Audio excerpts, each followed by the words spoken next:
Hi, this is Sean D'Souza, and you're listening to the 3-Month Vacation Podcast. This podcast isn't some magic trick about how to work less. Instead, it's about how to really enjoy the work that you do and to enjoy your vacation time.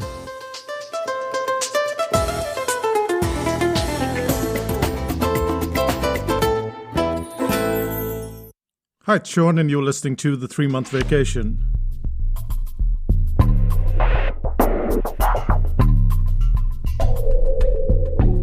How do you pay for your house when your mortgage payments are as high as 9%? We decided to buy a house 4 months after we moved to New Zealand. The mortgage seemed manageable, even though the interest rate was quite high then. And we did what most people don't tend to do, which is we bought some books on how to pay our mortgage quickly and efficiently. One of these books was by author Anita Bell, and it was called Your Mortgage and How to Pay It Off in 5 Years by someone who did it in 3. She had several pieces of advice and a system to pay off the mortgage. The lesson that we took from the book was how we needed to monitor our eating out expenditure. We decided to spend $150 per month on eating out. If we were careful and went to places that weren't so expensive, we could eat out about 5 times a month. However, if we decided to splurge and spend the entire budget in the first week, there would be no eating out for the rest of the month. Before we set out on this benchmark, we believed that we weren't eating out so much.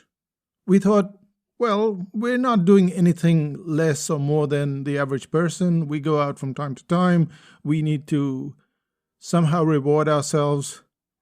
But then, when we looked at our credit card bill, we had been spending twice or thrice the amount, so we'd spend about $500 just eating out.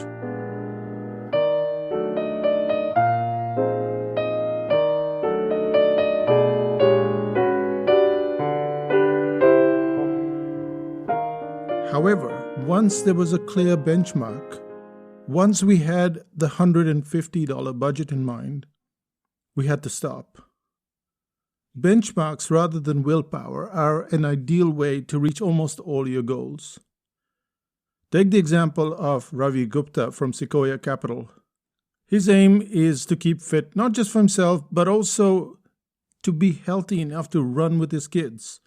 And he has young kids. In an interview, he mentioned how some people love exercise. As you can tell, he's not one of those people.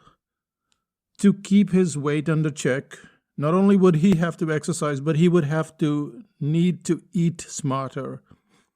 His trainer gave him a benchmark. He said this: there are 21 meals in a week, and if you want to lose weight, 19 or more of those meals must be good meals. They must be eaten at home.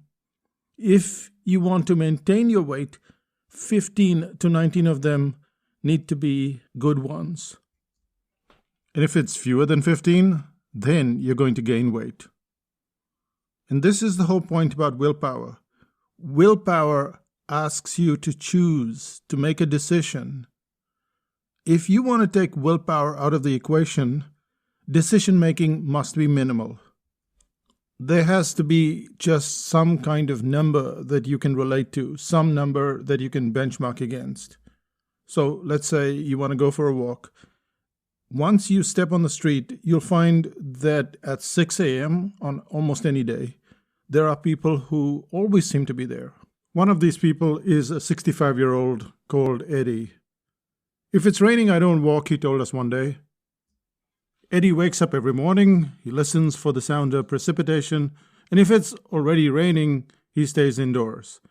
If rain is in the forecast, he will still go for a walk.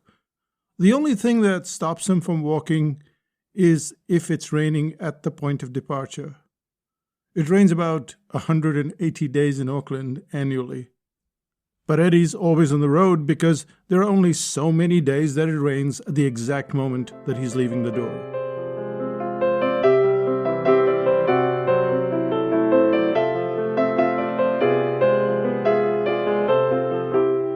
Willpower is tiring almost all the time.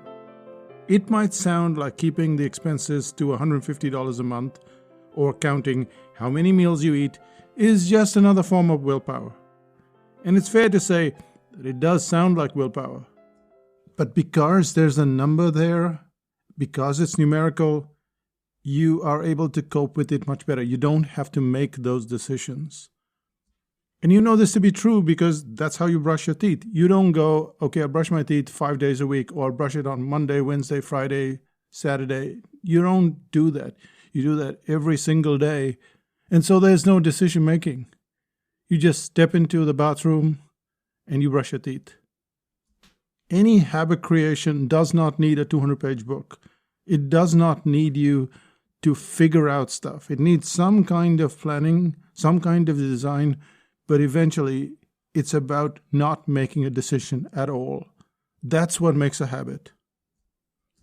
And there are times when numbers are not going to count, and what you need is a simple mantra.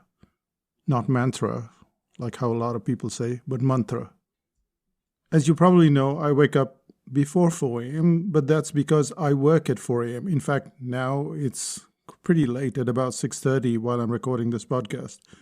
And the question that I get from a lot of people is, do I really like to wake up that early? Not really. I envy those who can sleep in until 7 a.m. or later. Even so, it's easy to do nothing if I'm up. I can read the news, I can go through email, I can even watch Netflix while I'm in bed. And something numerical fails me at these moments. And so I have to have some statement that I can use. And my statement, and this doesn't have to be your statement, my statement is successful people hate doing the same things that unsuccessful people hate doing, but they do it anyway. And you'll have a completely different statement. Something that appeals to you. Something that gets your engines firing.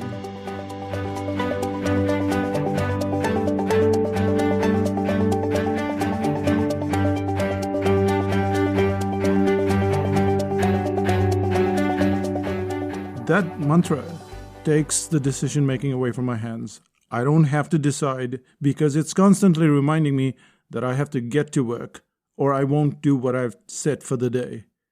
That same mantra plays a reverse role when I'm on holiday and often seem to sleep in till almost 5:30 a.m. The success when I'm on vacation is to sleep in as much as possible. In both cases, the main factor isn't willpower. It's the absence of decision making. If you have to make a decision, you're already putting yourself in a position where there's a greater chance of failure because willpower is tiring. There will always be the days when I throw the mantra, numbers, and willpower in the garbage. On some days, you're too overwhelmed, you're just too tired, you haven't slept well. And I find that I eat too much on those days. I rustle through the snack boxes, I dig up the cheese from the fridge. If there's ice cream, I'll probably have several helpings. And everyone is entitled to their own little breakdown from time to time. But on most days, things go smoothly simply because there's a system in place. And it's not easy. That's why it's almost always a struggle, because without a tiny system of this nature, all we end up doing is reading one more book, thinking about it a lot, reading one more article on habits, and not getting things done. You have to give yourself or get yourself a mantra. You have to have a numerical benchmark. That's how you get out of it.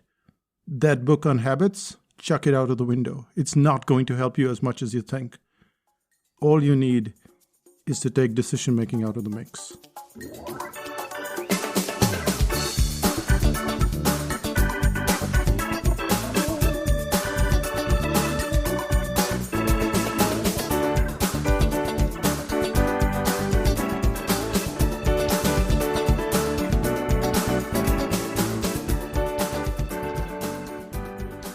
And that brings us to the end of this podcast.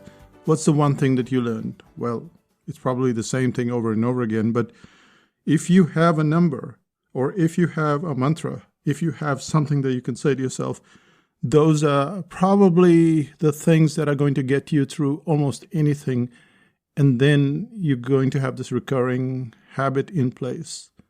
And if not, well, then not. Then you'll have to read another book on habits. And on that note, let's find out what's happening in psychotactics land. One of the things that you really need in a business is uniqueness. And you look at any company and they don't have uniqueness anymore because it's impossible to have one. Think of any brand, whether you think of Apple or Samsung or any company, they do not have a uniqueness. But their products need to have uniqueness factors in place. And therefore, you're going to have all your products, all your services, they all need to have that uniqueness. And you don't have to buy anything. Go to psychotactics.com/U goodies. That's U for umbrella and then goodies, and you get a whole bunch of goodies. Also, if you have been enjoying this podcast, then tell a friend about it. Send it to someone else so that they can listen to it. And if you're still on Apple and you can leave a review, then please do so. It's been a while since people have left a review, so it kind of looks a little dated. So if you can leave a review, that would be really cool. That's pretty much it from Psychotactics, and I'll say bye for now. Bye-bye.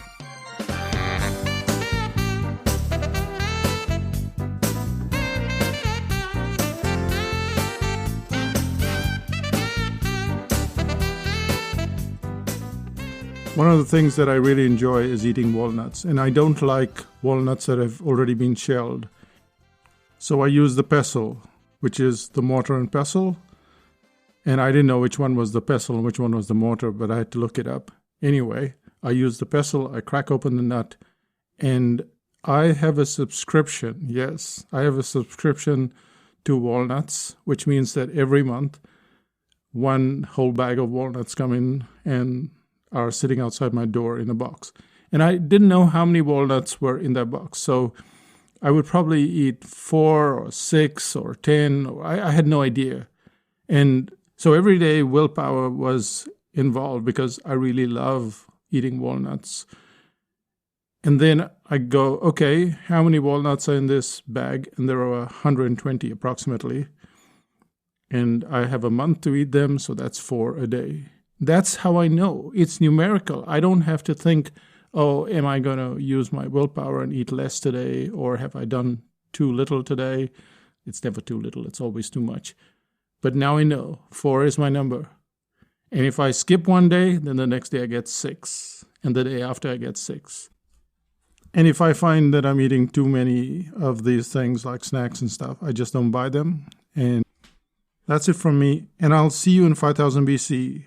If you haven't already considered it, go to 5000bc.com. It's a community where you can ask a lot of your questions, and I will be there to answer them. Bye for now. Bye-bye.